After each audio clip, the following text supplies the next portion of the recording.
legal, evidentemente que o magistrado pode aceitar. Claro que através do instrumento eletrônico é um meio perfeitamente factível, um meio perfeitamente legal para usar. Sim, pode ser usado. Não vejo a priori nenhuma situação de obstar isso. Bom, aqui continua sendo regulada a forma de intimação, né? Ordem para a oitiva, contaminação das testemunhas não ouvidas e a possibilidade de inversão nesta ordem. O juiz inquirirá as testemunhas separadas sucessivamente, primeiras do autor e depois as do réu, e providenciará para que uma não ouça o depoimento das outras. Bom, um detalhe aqui interessante que pode acontecer é o seguinte: imagine que o autor tenha 2, 3 advogados ou tenha estagiários, todos estão na sala de audiências, a primeira testemunha é ouvida, o advogado e todo mundo ali está presente, a testemunha sai e um advogado ou estagiário vai atrás dessa testemunha justamente para conversar com as outras testemunhas, ou seja, olha, o juiz perguntou isso. Então, nessa situação, eu requeiro ao magistrado o seguinte: olha, doutor, os colegas estão, com todo respeito, eles estão saindo da sala de audiência, já ouviram que foi perguntada a primeira testemunha, não é? Pode haver um contato e pior, né, o que a gente fala da contaminação das testemunhas. Se você tem 3 testemunhas, você requer ao magistrado que as 2 fiquem em secretaria, tá certo? De forma que a testemunha que acabou de prestar o depoimento, ao sair, não converse com elas, para evitar a contaminação do depoimento. Então, saiu sem contato com as que vão entrar. Então, para evitar essa contaminação, você pode requerer: excelência, o autor tem 3 testemunhas, eu requeiro que as 2 ainda que serão ouvidas fiquem aguardando em secretaria para evitar esse contato.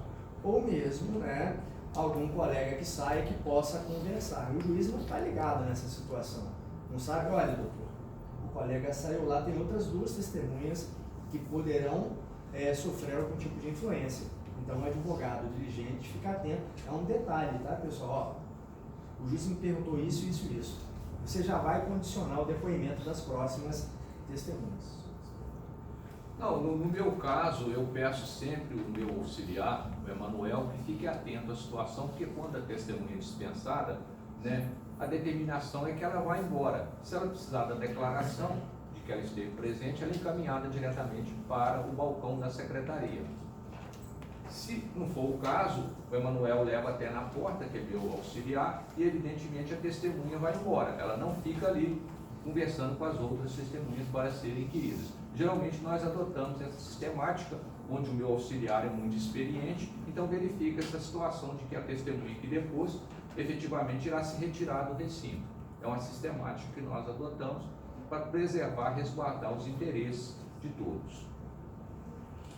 Contradita a hipótese, o doutor Sérgio já até antecipou, né? Situação da contradita é alguma situação de incapacidade, impedimento ou suspeição da testemunha que o advogado vai alegar para a gente o quê? Tá? Eliminar aquela testemunha. Então, são hipóteses legais previstas nos próximos dispositivos legais que nós temos aqui a partir do artigo 447. Os incapazes. O detalhe dos incapazes, né, doutor Sérgio? Evidentemente que você pode ter um incapaz, uma pessoa com alguma deficiência, desde que o depoimento não dependa daquele sentido comprometido, é perfeitamente possível, não é, ela prestar o depoimento. Sim, eu gostaria de frisar, e é muito importante. Geralmente ocorre que o advogado não sabe o momento da contradita. Já percebi isso. É muito importante o momento, para não ficar precluso. O que acontece? A contradita deve ser implementada, ela deve ser efetivada por ocasião que o juiz for tomar a advertência e o compromisso legal da testemunha, ou seja, antes de fazê-lo. Porque se o juiz toma o compromisso de advertência e compromissa a testemunha no sentido dela dizer a verdade, não é depois disso que o advogado vai pedir pela ordem a contradita. Não, ele tem que fazer antes. Se ele o fizer, evidentemente que o juiz vai dar a palavra a ele, pela ordem, ele vai expor, fundamentar por que o motivo do instituto da contradita, Observando o contraditório substancial ou efetivo, o juiz ouve o advogado da parte adversa. Assim que ouvir, o juiz vai indagar a testemunha se aquela situação é realmente a alegada pela parte que contraditou ou não. Se a testemunha negar, o advogado pode, naquele momento, produzir prova documental, tem que ser naquele momento, ele tem que ter os documentos, ou então ele pode produzir prova testemunhal, até 3 testemunhas. O que ocorre geralmente, quando a prova é documental, é questão, por exemplo, ligada ao Facebook, onde mostra, por exemplo, fotos de que o autor é companheiro daquele pessoal, está lá na festa, né, está em algum evento, quer dizer, mostra aquela situação de amizade íntima, não é? Então, geralmente é usado provas colhidas na internet, que o brasileiro gosta muito de ostentar, né? Então, isso acontece muito, né? Então, ou então pode provar através de testemunhas. Só que muitos advogados alegam a contradita, a testemunha nega aquela imputação e o advogado não tem prova alguma. Ora, alegar e não provar é o mesmo que nada alegar. Evidentemente, tudo que é alegado, que é argumentado, tem que ser demonstrado, tem que ser comprovado. Então, geralmente, doutor, ocorre isso. Alega-se a questão da contradita, a testemunha nega, e evidentemente que o que a testemunha diz, até prova em contrário, presume-se que seja o quê? Presume que seja verdadeiro. Se a testemunha nega, eu não posso dizer que a testemunha está mentindo em juízo. Presume-se que ela esteja falando a verdade. Até porque eu tenho ali um cidadão de bem, um cidadão honrado.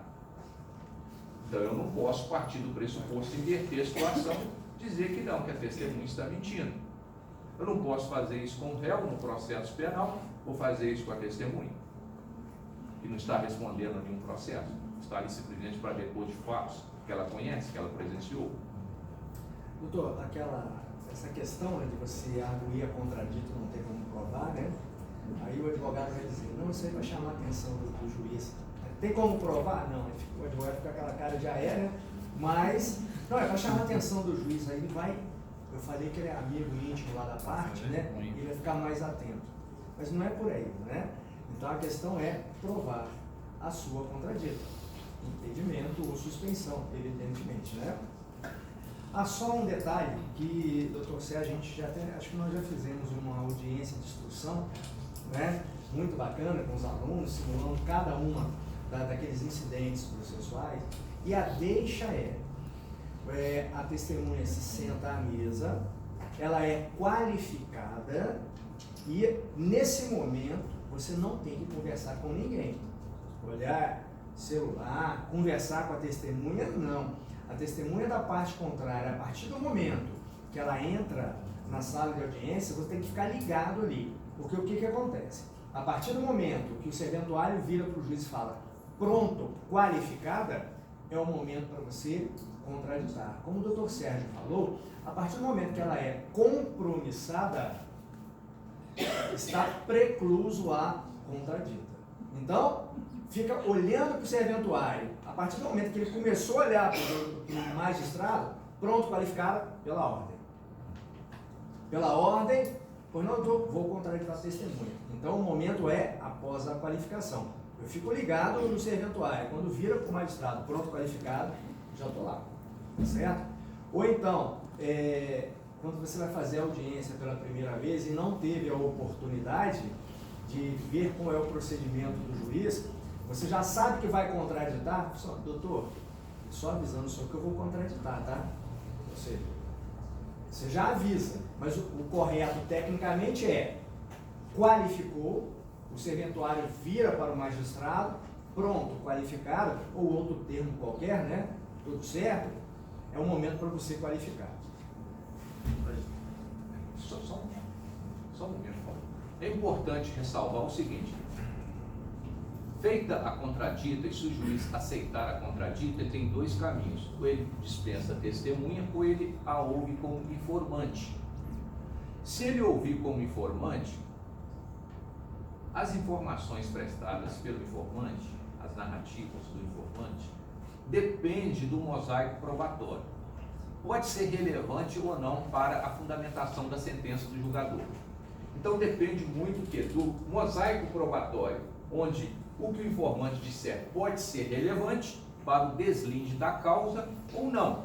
Então, o fato, às vezes, o advogado arrolou uma testemunha, a testemunha foi ouvida somente como informante, não quer dizer que aquelas informações vão ser desprestigiadas, serão afastadas. Não, pode ser que elas sejam relevantes no sentido de que, se elas estiverem uníssonas ao conjunto probatório, evidentemente que o juiz vai relevar, vai ter relevância no sentido de, na hora da sentença, na hora de fundamentar, aquelas informações. Eu, por exemplo, dei uma sentença esses dias, onde eu levei em conta as informações de 2 informantes. As narrativas deles foram fundamentais no sentido do deslinde do caso. Por quê? Porque ele estava em consonância com a versão do depoimento pessoal da autora e do próprio réu. Aí eu falei, opa, então, evidentemente que eu tenho que prestigiar as narrativas aqui, os fatos mencionados pelos informantes. Então, não fiquem constrangidos, não fiquem chateados quando o juiz ouve como informante uma pessoa que o advogado arrolou como testemunha, que às vezes pode ser fundamental no deslinde do caso. A gente sabe que existe o tempo para poder arguir a contradita, e muitas vezes você não tem provas aí suficiente para trazer dentro dos autos que aquela pessoa tem a relação íntima com a parte. E se no meio desse depoimento existe uma confissão da própria testemunha sobre uma relação que ela tem com a parte, poderia se arguir aí nesse momento dessa confissão? Não, aí o que você deve fazer? Uma dica: nas razões finais, se for de forma oral, e aí é muito importante as razões finais, e praticamente todos os advogados prezam as razões finais do debate oral, você alegar, você argumentar isso, seja através das razões finais em forma de memoriais, ou seja no debate oral, para chamar a atenção do magistrado, para ele decidir levando em conta essa situação. Então nós vamos chegar lá quando nós falarmos a respeito dos debates orais, ou então da questão dos memoriais, das razões, das alegações finais por escrito. Ok? Mas é importante, se caso isso ocorrer, nós transcrevemos o depoimento testemunho na ata, pedir para constar essa situação na ata também. Pode até quando pedir. Chegar no memorial, você tem aquilo para poder mencionar. Pode até pedir, sim, tudo bem, sem problema algum. Mas eu penso que é mais importante, por ocasião dos debates orais, porque muitas vezes o advogado ganha causa, estou antecipando, nos debates orais, ou então nos memoriais. Porque um debate oral bem feito, uma explanação bem feita do debate oral, ou mesmo um memorial apresentado sobre a instrução do processo que foi coletado ali, porque o advogado vai pensar o que foi feito durante, o que foi realizado durante a audiência de instrução e julgamento. Senhores, é muito difícil um advogado fazer isso bem feito. Eu já tive alguns casos em que o advogado, nas alegações finais, no debate oral, ele me convenceu a mudar. Eu estava indo numa direção e ele colocando os argumentos, os fundamentos, me chamando a atenção. Só para ilustrar, doutor, eu tive esses dias, eu fiquei de plantão, eu tive uma audiência de custódia. Todos aqui sabem o que é audiência de custódia, né? No plantão, na área criminal. E um jovem advogado apareceu lá e começou a dissertar, porque eu, diferentemente dos colegas, eu faço tudo oral em audiência, eu não trago nada pronto antes, eu detesto o negócio de modelo, né? Acho que não funciona isso. E o advogado começou a falar sobre atipicidade em relação ao 33 da lei de entorpecente, porque estava em conjugação o 33 da lei de entorpecente com o 35. E o advogado falou: doutor, as 18 condutas aqui do artigo 33 da lei, meu cliente não se enquadra em nenhuma dessas situações. E foi explicando. E eu fui me atentando, falei, realmente, não é que ele está com razão. Comecei a analisar as 18 condutas do 33 e falei, não, realmente não está. Enquadrei o indivíduo só no 35, associação ao tráfico. Porque o Supremo, o ministro Fachin, decisão do ministro Fachin, admite a associação, ele é autônomo em relação a 33. Há muita gente que entende que só existe 35 ou 33, mas não, o Supremo já decidiu um habeas corpus que você pode separar as duas situações. E ele me convenceu. Então é muito importante, né, que o advogado, na explanação oral, ele saiba argumentar, ele saiba fazer as devidas colocações no sentido de convencer o magistrado. E depois eu fiquei sabendo que esse jovem advogado atua no júri, ele é bastante atuante no júri, é um rapaz alto, claro, deve ser conhecido dos senhores e das senhoras, mas é um advogado que realmente me chamou a atenção pelo desempenho, pela forma, né, pela agilidade, pela questão do raciocínio. Interessante, eu fiquei encantado de ver a atuação do profissional e dá gosto de ver quando o profissional atua desta forma. Só com relação ao que a colega lá atrás falou, o César, você perdeu o momento da contradita, da preclusa, mas durante o depoimento, aquele detalhe, essa informação, por exemplo, que amigo íntimo foi padrinho de casamento, para que você possa veicular em alegações finais, ela tem que constar em ata. Se porventura essa situação passou despercebida pelo magistrado, excelência, pela ordem, ele respondeu que foi padrinho, tem uma relação de amizade, eu requeiro que conste em ata. Então, essa informação, não sei se complementando, né, até para ajudar, essa informação tem que constar no termo de audiência, porque se não tiver, como é que você vai fazer a sustentação de algo que não existe nos autos? Então a gente tem que documentar, só complementando essa questão aqui. Prova da contradita, né? Então, como o doutor Sérgio já mencionou, normalmente se utiliza muito, né, essa prova colhida em redes sociais, Sim. né? Instagram, Facebook.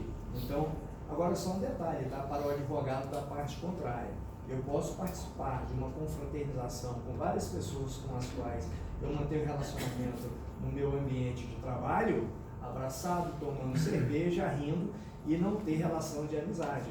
Então o advogado tem que estar preparado para argumentar também. Olha aqui a foto no Facebook com um fulano de tal, abraçado, tomando cerveja.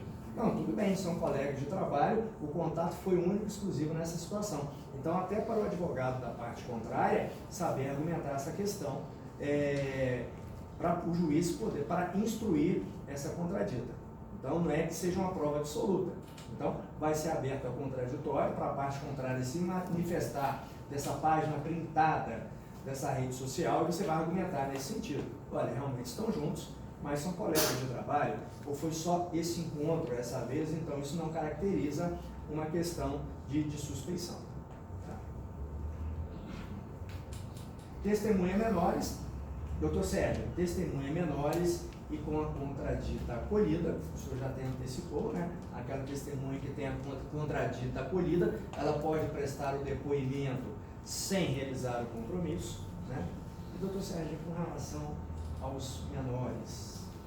Os menores abaixo de 16 anos não são ouvidos. Se são ouvidos, geralmente, evidentemente, naquelas situações em que há necessidade imprescindível de que o juiz os ouça no sentido de buscar a verdade real. Mas possível, como regra, direito disponível patrimonial, não são ouvidos menores de 16 anos. Né? Evidentemente que o juiz pode, né, se porventura achar necessário, ouvir um jovem de 15 anos, de 14 anos. Mas, como regra, isso não ocorre. Um detalhe, doutor Sérgio, acariação e o crime de falso testemunho.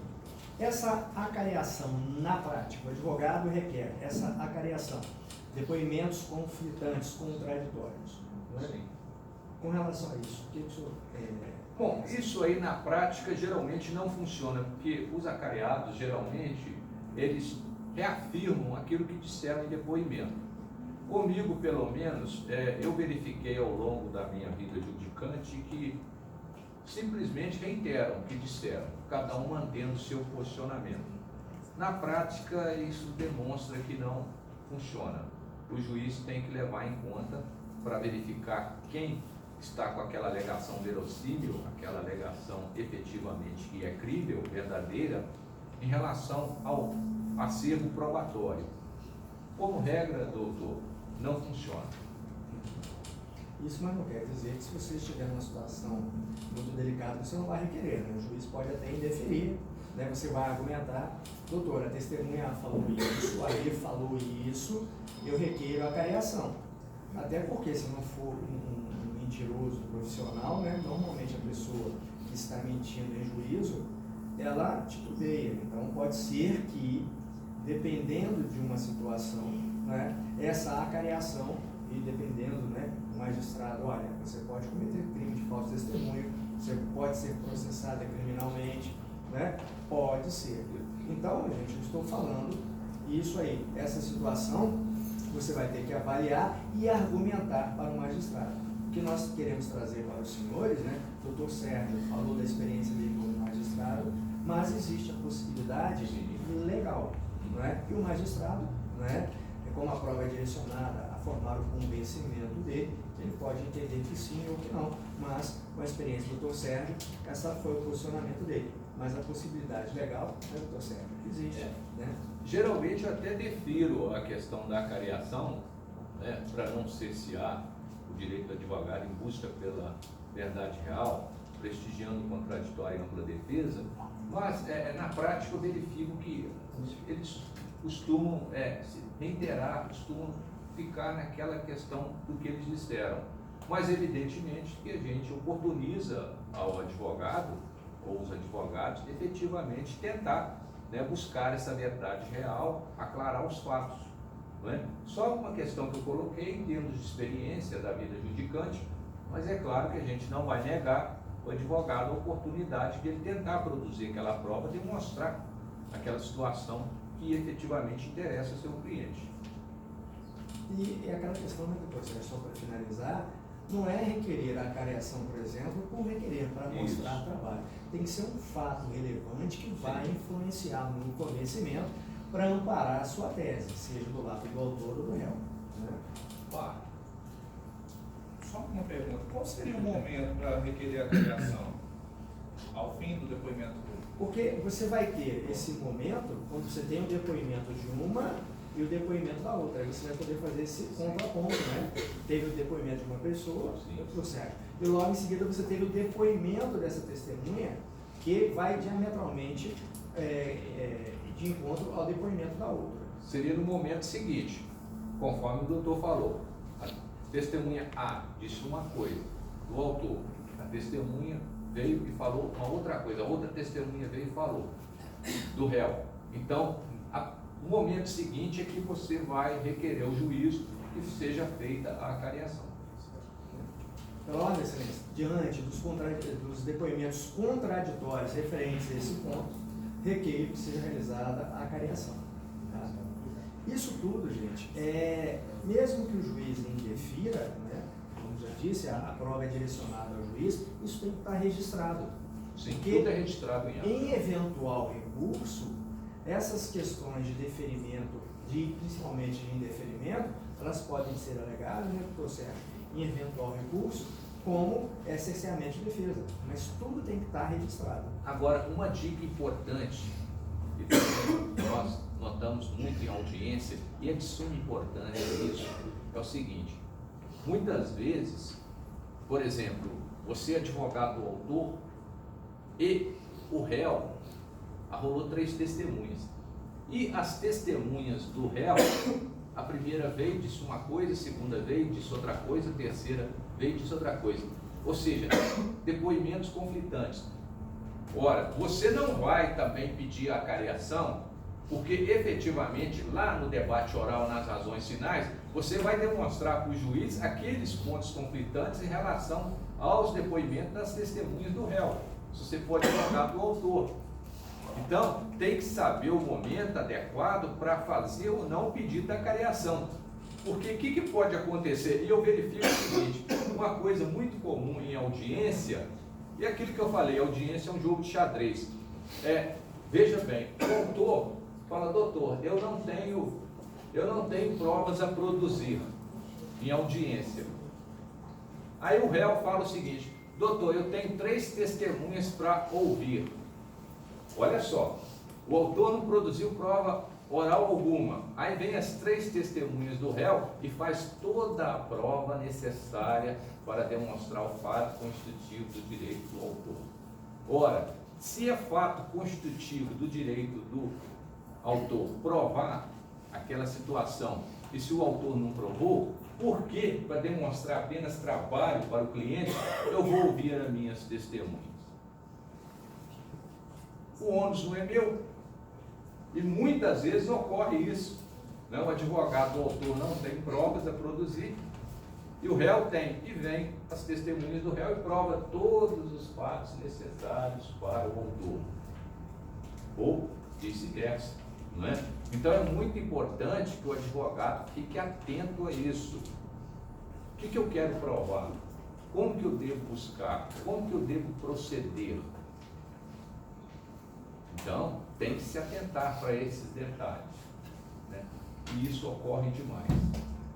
É o que a gente falou, né, doutor Sérgio? Conhecer o processo. Sim.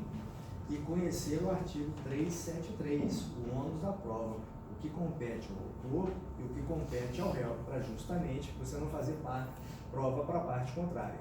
Outra coisa, confundir fato impeditivo, modificativo e extintivo do direito do autor. Gente, fato impeditivo é quando você quer obstaculizar, você quer criar um obstáculo em relação à pretensão do autor, né? O que? Por exemplo, exceção do contrato não cumprido, situação contraditória da parte, isso é fato impeditivo. Fato modificativo é quando surge uma questão substancial relevante que afasta o direito do autor, por exemplo, pagamento parcial, novação, isso é fato modificativo. E fato extintivo do direito do autor, prescrição, decadência, pagamento integral. Então tem que saber o que está pedindo, né? O que é fato impeditivo, modificativo, extintivo? Porque o juiz que é técnico, ele vai ver o seguinte: esse advogado não está sabendo o que está falando. Ele está falando de fato extintivo e na seara impeditiva. Não é assim, ou modificativa. Então é muito importante a questão técnica do processo. Eu procuro muito verificar essa situação. Então é importante isso. Né? Outra coisa que a gente denota em audiência com uma tristeza é o advogado querer prova pericial, ou produzir prova pericial, ou debater questão pericial na audiência de instrução e julgamento, se já existe o laudo, essa prova já foi pronta e acabada, o advogado insistir em questão que não tem nada a ver com o objetivo da audiência de instrução e julgamento, ou mesmo a questão da prova documental. Né? Isso aí só atrasa os trabalhos, só gera uma situação de constrangimento, de desgaste, e que não leva efetivamente aos interesses das partes. Só com relação à questão da cariação, que foi mencionado aí, e às vezes a pessoa, o advogado naquela afã, não, eu quero deixar muito evidente essa contradição, e pode ser que isso seja um tiro no pé. E pode ser que a testemunha não queria falar isso não. Na realidade, aí, ou seja, depoimentos que eram contraditórios, a pessoa não, realmente não era isso que eu queria dizer, doutor. Aí consta na ata, a cariada, a testemunha diz que na realidade, ou seja, essa acariação foi ótima para a parte contrária.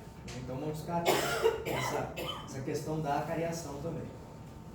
Bom, falamos aqui da testemunha, debate oral, razões finais escritas, né? Lembrando do ônus probatório das partes, nessas alegações finais, eu, como autor, tenho que provar o quê? Né? Então veja, o tempo já é limitado. Não queira fazer um relatório para o magistrado, que só cabe ao juiz fazer relatório. Para você, cabe indicar os pontos relevantes. O ônus da prova do autor foi cumprido por causa disso, disso e disso. A prova documental ampara a pretensão do autor. Certo? A prova testemunhal, as testemunhas foram uníssonas ao alegar essa questão. Ou seja, nessas alegações finais orais, você vai ratificar ou vai levantar aquelas questões que você teve êxito em provar. Seu juiz, olha, eu estou requerendo ou pleiteando uma indenização por dano material decorrente de ato ilícito, mas o ato ilícito ficou devidamente demonstrado através das provas tais, o meu dano material ficou consubstanciado na prova tal, ou seja, o que eu tinha que provar, eu provei. E o réu, por sua vez, falou: doutor, ele alegou, mas não provou, por causa disso. Então, nas alegações finais orais, eu vou trabalhar basicamente com o ônus probatório de cada um. O autor levantando, mostrando para o juiz que conseguiu provar os fatos constitutivos do seu direito, e o réu bombardeando essas alegações. Olha, ele não provou não, doutor, muito ao contrário, né? Isso depende muito do advogado conhecer o processo. Lembra que eu falei para vocês, antes de ir para uma audiência de instrução, estudar o processo? Porque você tendo ciência, conhecendo o processo, nas suas alegações finais já tem essa síntese, ela já está preparada, você só vai acrescer a prova oral produzida em audiência de instrução, né? Então facilita demais o conhecimento do advogado com relação a essa questão, né, doutor Sérgio? Muito bem, doutor. E, gente, uma questão de ordem prática e que acontece muito e é errôneo, isso aí fica mal. Quando eu faço uma audiência de instrução e julgamento, lá no final, depois de colhida toda a prova oral, eu dou a palavra. Se eu for dar a sentença em audiência, geralmente isso ocorre, eu profiro a sentença em audiência, como regra, dou a palavra por 20 minutos ao primeiro advogado ou autor, ou advogado. E o advogado ou advogada simplesmente fala: reitero os pedidos da inicial. Ou seja, no exame seria 0, porque eu não posso dar menos de 0. Dou a palavra ao advogado ou advogada da parte ré, reitero os pedidos da contestação. Tudo errado. Por quê? Como o doutor frisou, ora, foi coletada a prova no transcurso da audiência de instrução e julgamento. Se foi feita as provas, o advogado ele tem que pensar, ele tem que argumentar no sentido de demonstrar para o juiz o que foi provado em audiência favorece a tese do cliente dele. E o réu, fato impeditivo, modificativo, extintivo. O autor, fato constitutivo. Então, na verdade, aí que o advogado tem que mostrar a sua capacidade, a sua inteligência, né? No sentido de demonstrar para o juiz o seguinte: olha, o que foi feito aqui, o que foi coletado em audiência, eu vou demonstrar para o senhor, né? Vou pensar aqui na minha argumentação, demonstrando por que o meu cliente tem razão. Isso geralmente não é feito. Eu tive alguns casos em que os advogados, conforme eu frisei antes, que me convenceram, dada a expertise do advogado, que foi me chamando a atenção na argumentação, demonstrando para mim que a tese dele, do cliente dele, era correta. Então aí você vê a capacidade, a inteligência, o poder de concatenar as ideias do advogado. Então isso é muito importante, porque primeiro, o cliente efetivamente é que vai ganhar com aquilo. Segundo, que ajuda muito o trabalho do magistrado ou do Ministério Público, se estiver presente, o promotor de justiça no caso. Então, é de suma importância no debate oral ou nas razões finais, o advogado poder detalhar por que a tese dele deve ser a vencedora, deve ser acolhida pelo juízo. E geralmente isso não ocorre. Às vezes nas razões finais simplesmente reitero o que aconteceu em audiência, está errado,